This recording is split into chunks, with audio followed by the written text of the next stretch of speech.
Hello everyone, Jonathan here with SigmaFit Personal Training and Athletic Conditioning. Today I'm going to show you how to make a homemade kettlebell. Everything you get you'll find at your local hardware store, most of which will be in the plumbing aisle. Now this will cost you around $30. There are other ways of doing this, but I found this to be the most effective and most practical.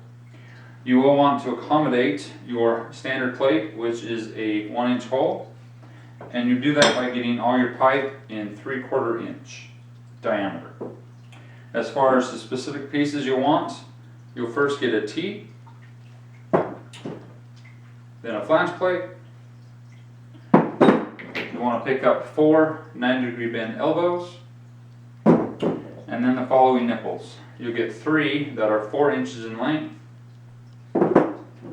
2 that are 2 inches in length, and then an 8-inch piece which will have them cut down to approximately 6 inches. Additionally, I recommend that you get a 1.5 inch diameter PVC pipe, as well as some Loctite to make sure you get everything nice and secure. And lastly, you may tape things down at the end with some duct tape or some athletic tape of some kind. Alright, so let's get this thing assembled. We're going to start with our T and 2-inch nipples. We'll attach those together. Get that in there just right. Doesn't want to go in there on with me. There we go. Alright, so we're there. We're going to add our elbows next. Now for the purpose of the video, I'm not going to tighten everything down too much, but you should get a good idea how everything should go together.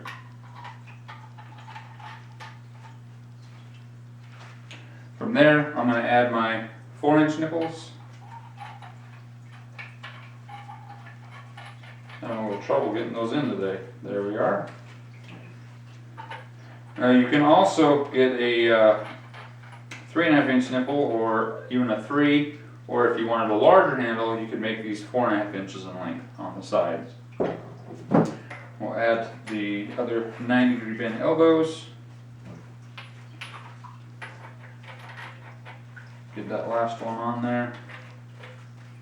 So at this point, you should have something that looks approximately like that. Okay. Now the trick is to get that last piece in there. You want it larger so it's going to fit in there, but you need to have it over threaded so you can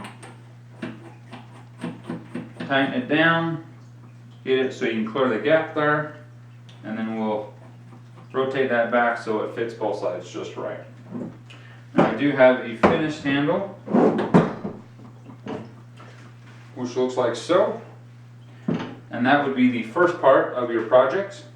So that's the handle, and then lastly you'll make a simple weight attachment. So I'm going to take my flange plate, my last 4-inch nipple, screw those together.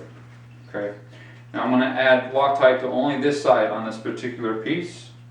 That's going to allow me to fit 4 10-pound plates or 40 pounds on there, so I can get a 40-pound kettlebell.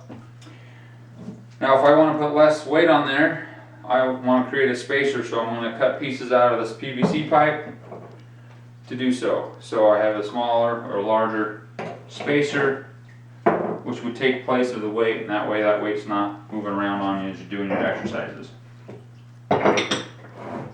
So that would be a 7.5 piece. Now I could also create different size weight attachment, so I had a 3 or 4 or 5-inch nipple, so I could get different size plates on there as well. So here we are with the 20 pounds. And again, with that 4-inch nipple, you can get up to 40 pounds. Screw my handle on there to finish this up.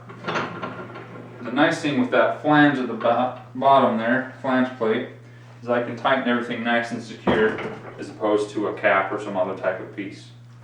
So there you have it. That's a homemade kettlebell. If you have any feedback or questions for me, I'd love to hear from you. You can visit my website at sigmafit.com. Thanks for watching.